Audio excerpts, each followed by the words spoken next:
guys, we're here in Bergman. Hello guys! Sabi may pa-food festival daw dito sa Bergman. So ayan, pagpasok pa lang ng entrance ay wow, daming tao. Almost lahat kabayan guys. So parang mawawala homesick mo dito. At ang daming mga food stall, mga mura lang siya. That halo-halo is only 15 dirham. At super sarap niya. Yan si Harsha at Daishan ay sa shumay naman sila. Ayan, yan yung pa-showdown, mga bagets. Gagaling nilang sumayaw. At nag-enjoy din dito sina Harsha at Daishan dahil may pa-chessboard. Meron din sila ditong pa-free karaoke. Everyone is welcome to sing. Pati tuloy ako dito na papa-extra sa kanta.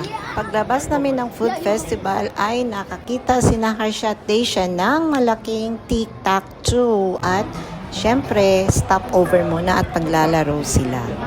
Yung pa-event pala dito ay until August 28. So may time pa mga moms. And I thank you for watching. Bye!